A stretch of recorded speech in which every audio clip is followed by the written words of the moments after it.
आप देख रहे हैं मुंबई अब तक, देश की आवाज। जय हिंद दर्शकों, मुंबई अब तक में आपका स्वागत है। मुंबई महानगर पालिका के वार्ड क्रमांक 74 से भारतीय जनता पार्टी की उम्मीदवार उज्ज्वला मोडक ने आज एक मीडिया प्रेस कॉन्फ्रेंस के माध्यम से जनता को संबोधित किया। इस दौरान उन्होंने अपनी प्राथमिकताओं और मुद्दों को सामने रखा, साथ ही पत्रकारों द्वारा पूछे गए सवालों के जवाब भी दिए। प्रेस कॉन्फ्रेंस में भाजपा प्रत्याशी उज्ज्वला मोडक ने कहा कि उनका लक्ष्य वार्ड की मूलभूत समस्याओं का समाधान करना, नागरिक सुविधाओं को बेहतर बनाना और पारदर्शी व जवाबदेह प्रशासन सुनिश्चित करना है। देखिए इस प्रेस कॉन्फ्रेंस में भाजपा की प्रत्याशी उज्ज्वला मोडक ने क्या कहा। ताई, आज आपने यहाँ पे मीडिया वालों को बुला करके अपने विचार व्यक्त करने का जो प्रयास किया है, अपने बारे में, अपने कार्य क्षेत्र के बारे में, अपनी जनता के बारे में क्या मैसेज देना चाहते हैं? मेरा कार्य क्षेत्र वार्ड 74 से पूरे योगेश्वरी में काम करती हूँ, लेकिन अभी यहाँ से मैं चुनाव लड़ रही हूँ 74 में। 95% स्लम एरिया है। ये हमको बीएमसी का कितना फंड मिलता है वो आपको सबको भी जानकारी है। हर साल थोड़ा थोड़ा काम सब एरिया में होता है, कुछ एरिया में काम बाकी है। ऐसा नहीं है मैं बोलती कि बाकी नहीं, वो बाकी भी काम हम लोग अगले 5 साल में करेंगे। और मेरे को विश्वास है 2017 के इलेक्शन में मैं 471 से जीती थी। ये समय कम से कम 2 से 3 हजार वोट से मुझे इतना लोगों का मेरे को विश्वास, लोगों का प्यार है, इसके लिए आप सबको भी आज बुलाया है। आपके बारे में कुछ गलतफहमी लोगों द्वारा बनाई जा रही है, कुछ अफवाह उड़ाई जा रही है कि आप काम नहीं किए, कोरोना में आप लोगों से दूर रही, क्षेत्र में जाकर के जनता का सुख दुख नहीं जाना है आपने। इस पर आप क्या, अपने बारे में क्या बताना चाहिए? कोरोना का तो विषय अच्छा है। जब भी लोगों के जीवन मरण का प्रश्न था, तो अभी मेरे सामने जितने कैंडिडेट थे, मतलब मियाँ या बीवी, उनमें किसी ने भी आप जाके उनको पूछे कि कोरोना में वो किधर। मेरा तो इधर बाजू में वैक्सीनेशन सेंटर था। अब पब्लिक को पूछेंगे तो पब्लिक बता देगी कोरोना में मैडम किधर थी। आर्सेनिक एल्बम, खाना, वैक्सीनेशन, लोगों को ट्रेन में बिठाने का, ये सब काम मैंने किया है। आप एरिया में जाकर पूछ। आपकी ही पार्टी के कुछ कार्यकर्ता जो नए पुराने जो आए हैं आपकी पार्टी में, उन्होंने आपके खिलाफ एक तरह से बगावत शुरू कर दी है, आपके खिलाफ जो है दुष्प्रचार कर रहे हैं। इस पर आप क्या कहना चाहेंगे? मेरे को ना ये सबकी अभी आदत हो गई। 2002 से मैं चुनाव लड़ रही हूँ, तो कैसे है मालूम है कि सामने सामने लड़ने की किसी में हिम्मत नहीं है, तो नीचे से वार करने वाले हमारे पार्टी में ही है। तो 16 तारीख को उनको समझ जाएगा क्या है। सुनील जी, आप आरपीआई के एक अच्छी पोस्ट पर हैं, अच्छे कार्यकर्ता हैं। मैडम के बारे में आप क्या कहना चाहेंगे, और जो इनके बारे में दुष्प्रचार कर रहे हैं, जिन लोगों के बारे में अभी सुना जा रहा है, उनके बारे में क्या कहना चाहेंगे? देखिए, अब बात जो है फेक नैरेटिव की, तो आप पत्रकार है, आप सभी भाइयों को अच्छी तरह से पता होता है कि जो अपना प्रतिस्पर्धी होता है, तो वो प्रतिस्पर्धी का इलेक्शन में गुणगान तो कोई कहता नहीं कि मेरा प्रतिस्पर्धी मुझसे बहुत बेटर है जी, और आप उसको वोट करिए या फिर उसको बहुत संख्या से आप जिताइए, ऐसे तो कोई बोलेगा नहीं।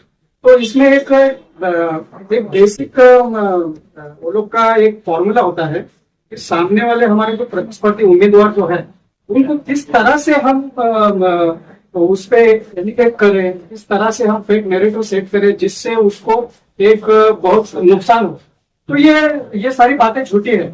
इसका सबसे अहम आपको एक कारण बताता हूँ कि कोई भी कैंडिडेट किसी वार्ड से, मैडम हमारी उज्ज्वला मोडक जी है, हमारी पास जो कैंडिडेट है वार्ड नंबर 74 से, कोई भी हमारा जो कैंडिडेट होता है या फिर कोई भी किसी भी पार्टी का कैंडिडेट होता है, और वो जब चुनाव लड़ता है, तो चुनाव लड़ने के बाद वो एक बार जीत के आ सकता है, जीत के आता है, फिर उसके बाद वो काम करता है, फिर लोगों के अपने ग्राउंड लेवल पे लोगों का पसंदीदा या नापसंदीदा माहौल सेट करता है। फिर उसके बाद वो अगर अच्छा काम करता है तो दोबारा चुनाव लड़ता है, फिर दोबारा चुनाव लड़ने के बाद दोबारा जीतता है, फिर उसके बाद लोगों का आशीर्वाद और भी ज्यादा बढ़ जाता है। फिर कहने का मेरा मतलब ये है, हमारा जो कैंडिडेट है ये 1 नहीं, 2 नहीं, 3 नहीं, 4 नहीं, 5वीं टर्म अगर पार्टी उनको टिकट देती है और लोगों का आशीर्वाद उन पे बनाया हुआ है बरकरार, तो इसका मतलब ऐसा तो नहीं होता है ना, तो वो फेक नैरेटिव कौन से तो हद तक कोई तो सोचेगा।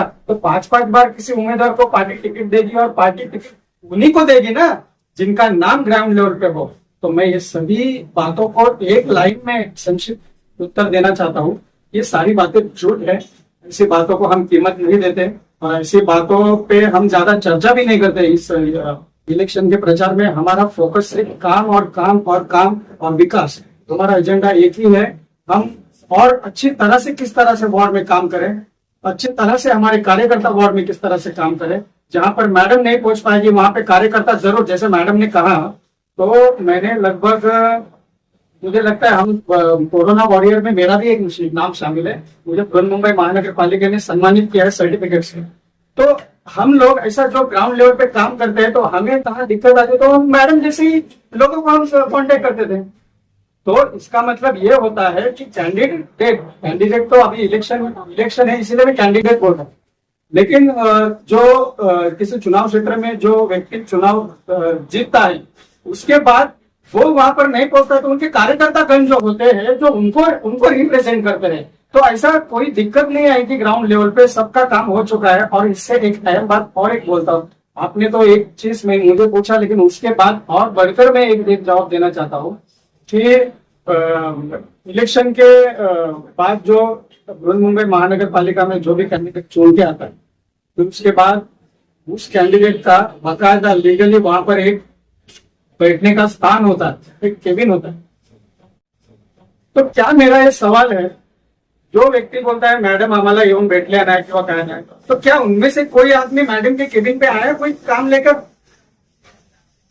काम लेकर आया? तो ऐसा कोई भी नहीं है। ऐसा आप दूरबीन लेके ढूंढोगे ना तो वार्ड में नहीं मिलेगा। बहुत अच्छा डॉक्टर साहब, आप इस एरिया में मैडम के पड़ोसी भी हैं और मैडम के लिए काम भी करते हैं। बीजेपी के आप एक समर्पित कार्यकर्ता हैं और डॉक्टर होते हुए भी आपने कोरोना में बहुत सारी सेवाएं लोगों की हैं।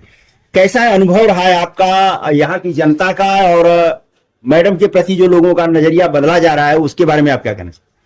सर, कोरोना काल पे मैं मैडम के साथ में काम कर रहा था। मैडम के सुपरविजन में हम लोग काम कर रहे थे और काम का बताएं कि हमने मैडम से रिक्वेस्ट किया कि हमारे पूनम नगर या हमारे जो क्षेत्र है यहाँ के ग्रीन फील्ड हो, पूनम नगर वगैरह या दुर्गा नगर या महाकाली, इनको दूर ना जाना पड़े, तो हमको हम वैक्सीन सेंटर यहीं कहीं दे दो ताकि हम तक पहुंच पाए। और हमको जगह नहीं मिल रही थी तो हमने प्राइवेट जो है 2 गाला लेके जो है जिसका पैसा जो है जो भाड़ा लाखों में आता था वो हम लोग भरते थे और हम लोगों ने वैक्सीन सेंटर पूनम नगर में खड़ा किया ताकि यहाँ की जनता को हम एक वैक्सीन उनके डोर स्टेप्स पे दे सके। और आपको बता दें कि कोरोना के समय में मैडम के सुपरविजन में हम लोग आर्सेनिक एल्बम और ये सब जो गोलियां बांट रहे थे प्रिवेंटिव मेडिसिन, उसके अंदर हम लोग 8-9 लोगों की टीम थी जिसमें 2 सगे भाई हमारे कार्यकर्ता ठाकुर, वो दोनों जो है कोरोना ग्रसित हो गए और दोनों का डेथ हो गया। मतलब हमारी जो 9 की टीम थी उसमें से 2 लोग हम लोग पब्लिक की सेवा करते करते 2 लोगों ने अपनी जान गंवा दी। इससे ज्यादा आपको एग्जाम्पल नहीं दे पाऊंगा। और रह गई कोरोना काल के साथ गांव भेजना है, मैडम का इंस्ट्रक्शन था सर्टिफिकेट इशू करो। हम लोग कम से कम रात के 1-1 बजे तक 1000-1000, 500-500 लोगों को सर्टिफिकेट देते थे। और रह गई काम करने की बात, इससे बीच में मैडम की जब तबियत खराब थी, कुछ कार्डियक इश्यूज थे, तो वो वहां के जो भी उनका फंड था या जो भी काम करना रहता था वहां के एरिया के कार्यकर्ताओं को लेके हम लोग उस चीज को उद्घाटन करते थे। चाहे सारीपुर नगर का हो या दुर्गा नगर में काम हो या पाड़ा पे काम हो, से लादीकरण का काम था। मैडम तबियत ठीक नहीं तो हमने पाड़ा के लोगों को लिया, अपने 4 कार्यकर्ताओं को लिया और हम जाकर उस काम का उद्घाटन किया। तो ऐसे चाहे स्वीट एग्री का काम है, वहां के जो पदाधिकारी हमारे थे, हम लोग 5-5, 6-6 लोग जाकर उस काम को जो है उद्घाटन करते थे और काम को पूरा करते थे। जो अभी किसी ने बोला कि 9 काम बताए, तो मैं तो 170 काम की लिस्ट लेके घूम रहा हूँ बाकायदा पेज वाइज। किस तारीख को बीएमसी का फंड है, इसमें मैडम के फंड का भी है और बीएमसी का डायरेक्ट फंड का भी है, जो कि मैडम के रिक्वेस्ट पे काम हुआ। 170 काम की लिस्ट मैं लेके घूम रहा हूँ कि जो अपोजिशन में कोई चाहे तो आप इसको देखे कि हमारे 74 वार्ड में हमने काम किया है कि नहीं किया है। जहाँ दुर्गा नगर का काम है या गौतम नगर का काम है, तो अगर मैडम नहीं पहुंची है तो हमने वहां की टीम मैं रिप्रेजेंट किया हूँ या हमारा जो वार्ड का अध्यक्ष रिप्रेजेंट किया है, वहां की हमारी महिला कार्यकर्ताओं ने रिप्रेजेंट करके हम लोगों ने उस काम को किया है। आज उस काम का हमको कितना भरोसा है, इसलिए हमारी जो है, आपने देखा होगा भी हमारी आज रैली सारीपुर नगर में हो गई, हजारों की संख्या में लोगों का प्यार हमको मिल रहा है और हमको पूरा विश्वास है कि आने वाले समय में हम कम से कम 2,500 से 3,000 मतों से हम लीड करके इस वार्ड को पुनः मैडम के जो है हाथों में सौंपेंगे, ताकि आगे 5 साल हमारे इस वार्ड का अच्छा सा विकास हो। अगर मैडम जीत करके आती हैं तो आपकी प्राथमिकताओं में कौन कौन सा एरिया और कौन कौन सा काम रहेगा, क्योंकि लोगों की शिकायत जो है गटर नाला सड़क ये सारी चीजें हैं। मैडम जीत के आने के बाद हमारा वार्ड प्रताप नगर से चालू होता है, प्रताप नगर से का सारे का बहुत बड़ा इश्यू चल रहा है। मतलब लोग अभी मैं घूम रही तो लोगों की खाली इच्छा है कि हमको छोटा सा भी लेकिन अपना घर चाहिए, तो अपना बहुत सारे प्रोसीजर चालू हो गए, बाकी है। दुर्गा नगर में इंग्लिश होने उसका भी इश्यू चालू है। कल देवेंद्र जी मीटिंग में आए, हमारी पंचायत सभा हुई तो उनको वो इधर मिल गया।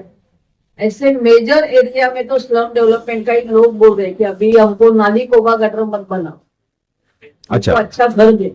तो हमारी ये इच्छा है कम से कम 2 साल के अंदर काम पूरा होने के लिए 6-7 साल लेकिन 2 साल के अंदर हम लोग 50% से ज्यादा एरिया में ऐसा डेवलपमेंट का काम चालू। जैसा कि कल मुख्यमंत्री जी इधर हिटलिस्ट करके बिल्डिंग है, इधर रोड का इशू है, वो लोग जाते हैं पास जाने के लिए रास्ता नहीं है, छोटा चौके है, वो वन वे है, बहुत जाम है। पूनम नगर में सीवर लाइन नहीं, मतलब करोड़ों रुपए टाइम भरते हैं लेकिन सीवर लाइन नहीं था, उसका काम भी चालू है। अगले 1 साल के अंदर पूनम नगर की हर सोसाइटी हम लोग सीवर लाइन से जोड़ेंगे। कल जैसा कि मुख्यमंत्री जी आए थे, ये रैली काफी सफल रही, तो ऐसे में आप कितने नगर सेवक बीजेपी, शिवसेना, शिंदे गुट और आरपीआई की तरफ से कितने नगर सेवक ला करके दे सकते हैं? मुंबई में महायुति का महापौर होगा, हिंदू होगा और मराठी। धन्यवाद मैम, धन्यवाद, थैंक यू। फिलहाल इतना ही। आगे की हर अपडेट के लिए देखते रहिए मुंबई अब तक।